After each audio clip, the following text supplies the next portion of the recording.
அனைவருக்கும் வணக்கம். நான் உங்கள் சேகர். நீங்க என்னுடைய முதல் எபிசோட நீங்க பார்த்திருப்பீங்க. அது வந்து இந்த கங்கையில நம்ம வந்து போட் ரைடிங் ஆரம்பிச்சிருக்கோம்.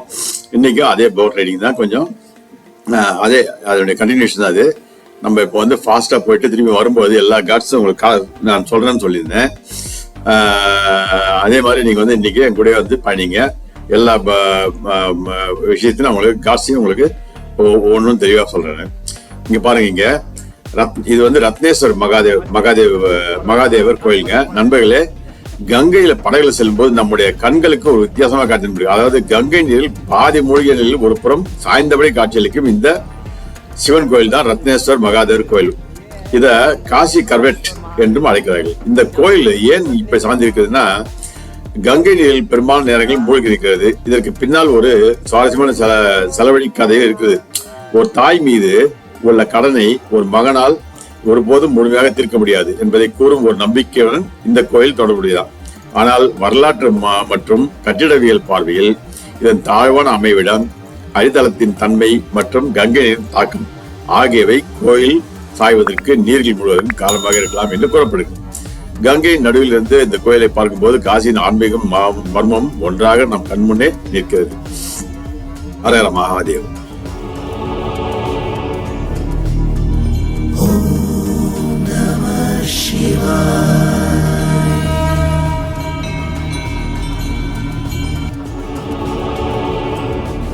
இப்போ நாம் வந்து காசியின் மிகவும் புனிதமான மணிகர்ணிகா காட் அருகே பயணம் சென்று கொண்டிருக்கிறோம். இங்க வந்து விஸ்வநாதர் கோயில் பகுதியின் அருகில் சிந்தியா காட் மற்றும் தசாஸ்வமேத காட் ரெண்டும் இருக்கு.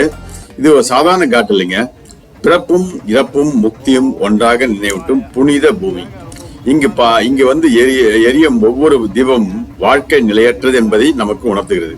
காசியில் இருந்தால் முக்தி கிடைக்கும் என்ற ஆழமான நம்பிக்கையுடன் பலரும் தங்கள் இறுதி பயணத்துக்காக இங்கே வருகின்றனர். இதன் அருகில் தான் கங்கை நீரில் சாய்ந்தபடி காட்சியளிக்கும் ரத்னேஸ்வர் மகாதேவர் ஆலயம் இருக்குது. கங்கை ஒருபுறம், சிவபெருமான் ஒருபுறம். வாழ்க்கையின் உண்மை அமைதியாக நமக்கு சொல்லி கொண்டிருக்கிறது மணிகர்ணிகா காட் காட்சி. மனதை நிச்சயம் தொட்டுவிடும். காசி என்பது பார்க்க இடம் மட்டுமல்லங்க, உணர வேண்டிய இடம். இங்க டெய்லி 24/7 அதாவது சிதை எரியூட்டுறது நடந்துட்டே இருக்கும் போல தெரியுது. இப்பதான் நம்ம கன்ஸ்ட்ரக்ஷன் எல்லாம் பண்ணிட்டு இருக்காங்க. ஓரளவுக்கு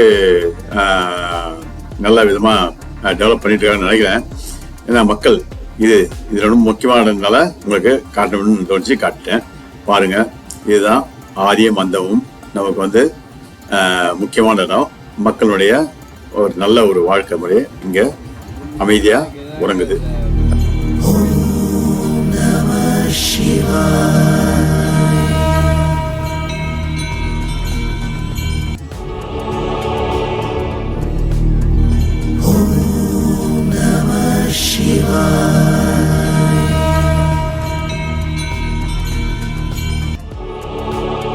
இது நமது படகு காசியின் மிக புனிதமான பகுதியை நோக்கி மெதுவாக நகர்ந்து கொண்டிருக்கிறது. நாம் கண்களுக்கு கங்கையின் கரையில் காட்களும் பழமையான கட்டிடங்களும் தெரிந்தாலும் இந்த கரைக்கு பின்னால் மறைந்திருப்பது வெறும் கட்டிடங்கள்ல 1000 ஆண்டுகளை கடந்த ஆன்மீக வரலாறு. இதோ கங்கை கரையிலிருந்து நாம் பார்க்கும் இந்த பகுதியின் அருகில் தான் உலக புகழ்பெற்ற காசி விஸ்வநாதர் திருக்கோயில் அமைந்துள்ளது. காசி என்றாலே சிவபெருமான் நகரம் தான் என்று பக்தர்கள் நம்புகிறார்கள். காசியில் இறைவன் இருக்கிறார் என்று மட்டுமல்ல, காசியே இறைவன் அருளால் வாழும் நகரம் என்று உணர்வோடு பக்தர்கள் இங்கு வருகிறார்கள். கங்கையில் நீராடிவிட்டு இந்த புனித பூமியில் கால் எடுத்து வைத்து அழகர மகாதேவ் என்று சொல்லி விஸ்வநாதரை தரிசிப்பது பல பக்தருக்கு வாழ்ந்த கனவு. இதோ நாம் இப்போது அந்த காட்சியை பார்த்துக் கொண்டிருக்கிறோம். பாருங்க, இதுல அப்படியே நேரம் மேலே ஏறி உள்ள போயிட்டாக்கா காசி விஸ்வநாதர் கோயில் தாங்க. ரொம்ப அற்புதமான கோயில். அது நாளைக்கு தான் நாங்க பார்க்க போறோம். வீடியோல எடுக்க முடியாதுங்க. சோ இப்படியே நம்ம பார்த்துக்க வேண்டியதுதான்.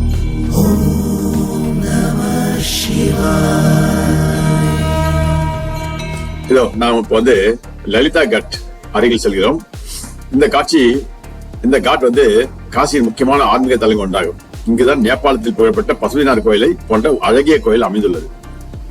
கங்கை கரையிலிருந்து இந்த கோயிலையும் பழமையான காட்டையும் பார்க்கும்போது காசியின் ஆன்மீக அழகு நம் கண்முன்னே நிற்கிறது. கங்கை கோயில் இறை நம்பிக்கை மூன்றும் சங்கமிக்கும் இந்த இடம் உண்மையிலேயே மலை தொடுக்கத்தான். இதோ இப்போது நாம் மீர்காட் அருகே செல்கிறோம். வரலாற்றில் இது ஜராசந்த் காட் என்று அழைக்கப்பட்டது. பின்னர் மீர் ருஸ்தம் அலி அவர்களால் 1735 அமைக்கப்பட்டதால் மீர்காட் என்று பெயரிடப்பட்டது. இந்த காட்டின் மிகப்பெரிய ஆன்மீக சிறப்பு இங்குள்ள புனிதமான விசாலாட்சியம் இருந்தாங்க. காசியின் சக்தி வழிபாட்டில் முக்கிய இடம் பெற்ற இந்த தலத்தை கங்கையில் இருந்து ரசிப்பது உண்மையிலே ஒரு பாக்கியம் தாங்க. காசியின் புனிதமான வராகி காட் அருகே செல்கிறோம். இந்த காட் இங்கு அருள் பலிக்கும் வராகி அம்மன் வழிபாட்டால் சிறப்பு பெற்றது. கங்கை கரையில் அமைந்துள்ள இந்த புனிதமான இடம் காசியின் ஆன்மீக சிறப்பை உணர்த்தும். கங்கையில் இருந்து இந்த காட்சியை பார்ப்பது மனதிற்கு ரொம்ப. அப்புறம் மன்மந்திர் காட், இது சிறப்பு மிக்க மன்மந்திர் காட் அருகே செல்கிறோம். இங்க இப்ப பழமையான அரண்மனை போட கல்லடக்கலை இருக்குது. காசியின் மிகவும் புகழ்பெற்ற தசாஸ்வமேத காட் அருகே செல்கிறோம். காசிக்கு வரும் பக்தர்கள் தவறாமல் தரிசிக்க விரும்பும் புனிதமான காட்களில் இதுவும் உண்டு. தசை என்றால் 10, அஸ்வமேத என்றால் அஸ்வமேத யாகம். 10 அஸ்வமேத யாகங்கள் நடைபெற்றதாக நம்பப்படுவதால் இந்த பெயர் வந்ததாக கூறப்படுகிறது. குறிப்பாக மாலை நேரத்துல கங்கை ஆர்த்தி உலக புகழ் பெற்றது. கங்கையின் கரையில் தீபங்கள், மணியோசையும் மந்திரங்கள் ஒன்றாக இணையும் இந்த காட்சி வார்த்தைகளால் விவரிக்க இடையாத ஒரு ஆன்மீக அனுபவம். கங்கையும் காசியும் மகாதேவனின் அருளாலும் சங்கமிக்கும் இந்த தசாஸ்வமேத காட் நமது காசி யாத்திரை. அப்புறம் பிரயாக் காட். இதோ இப்போது நாம் காசியின் புனிதமான பிரயாக் காட் அருகே செல்கிறோம். இந்த காட் புனிதமான பிரயாக் நகரத்துடன் ஆன்மீக தொடர்பு கொண்டதாக கருதப்படுகிறது. கங்கை கரையில் அமைந்துள்ள இந்த படத்தில் புனித நாள் மட்டும் இறை வழிபாடு செய்வது பக்தர்களுக்கு சிறப்பானதாக. அப்புறம் அகல்யாபாய் காட். இதுல மராத்திய அரசி அகல்யாபாய் ஹோல்கர் அவர்களின் பெயருடன் தொடர்புடையது. காசியின் பல கோயில்களையும் காட்களையும் புனரமைப்பதில் அவருக்கு முக்கியமான பங்கு இருந்ததுன்னு சொல்றாங்க. அப்புறம் முன்ஷி காட்.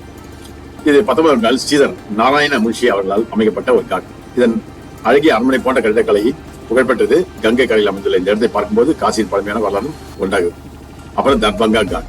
இதோ இந்த தர்பங்கா காட் இருக்கு இல்லையா, இந்த கட்டிடத்தின் மிகப்பெரிய சிறப்பு கங்கை கரையில் கம்பீரமாக நிற்கும் தர்பங்கா அரண்மனை போன்ற அழகிய கட்டிடம் தான். புனித கங்கையின் அமைதியான நீரோட்டமும் இணைந்து ஒரு அற்புதமான காட்சி உருவாக்குறது. அதனால அது ஹோட்டல்னா ஹோட்டல்ல இருந்து அங்கிருந்து ரசிக்கலாம். அப்புறம் ராணா மஹால் காட். ராஜபுத்திர பாரம்பரியத்தையும் காசியின் பழமையான கட்டிடக்கலையும் ஒரே இடத்தில் பார்க்கக்கூடிய அழகான பகுதி இது. 18ஆம் நூற்றாண்டில் உதய்பூர் மகாராணா ஜகத்சிங் 11 அவர்களால் கட்டப்பட்டதாக குறிப்பிடப்படுகிறது. கங்கை கரையில் ராணா மஹால் அரண்மனை போன்ற கட்டிடக்கலை மிக சிறப்பு. நீங்க இந்த சேனலை பார்த்து மகிழ்வு நினைக்கிறேன். பார்த்தவங்க கண்டிப்பா லைக் பண்ணுங்க, ஷேர் பண்ணுங்க. உங்களுக்கு பிடிச்சிருந்தா கண்டிப்பா சப்ஸ்கிரைப் பண்ணுங்க. சப்ஸ்கிரைப் மறந்துடாதீங்க. காரணம் இது ஒவ்வொன்றும் நான் இந்த ஆன்மீகத்துக்காக தேடி நான் அப்பப்போ ஒரு விஷயத்தை போட்டு இருக்கேன். ஒவ்வொரு முறையும் என்னுடைய சேனல்ல ஆன்மீகத்தை தேடி உங்களுக்கு வாங்கிட்டு இருக்கேன். மேலும் இந்த சேனலை மிஸ் பண்ணாம பாருங்க. உங்களுக்காக அந்த சேனல் தயவுசெய்து சப்ஸ்கிரைப் பண்ணுங்க, ஷேர் பண்ணுங்க. நன்றி, வணக்கம், ஓம் நம சிவாய. அப்புறம் சௌசட்டி காட். சௌசட்டி காட்டுல இந்த கட்டிடத்துக்கு முக்கியமான சிறப்பு இங்குள்ள சௌசட்டி தேவி ஆலயம் தான். சௌசட்டி என்றால் 64 என்று பொருள். சக்தி வழிபாட்டுடன் தொடர்புடைய இந்த புனிதலம் காசியின் மிகச் சிறப்பு. மேலும் அழகுபடுத்த சௌசட்டி என்றால் இங்க ரொம்ப ரொம்ப முக்கியம். திக்பத்யா காட் முக்கியத்துவம் கதை என்னன்னாக்கா, இந்த காட் வளாகத்தில் திக்பத்யா அரசு குடும்பத்துடன் தொடர்புடைய 19ஆம் நூற்றாண்டில் திக்பத்யா மகாராஜா இந்த காட் மற்றும் அதனுடன் தொடர்புடைய கட்டளைகள் அமைத்ததாக கூறப்படுகிறது. அப்புறம் பாண்டே காட்.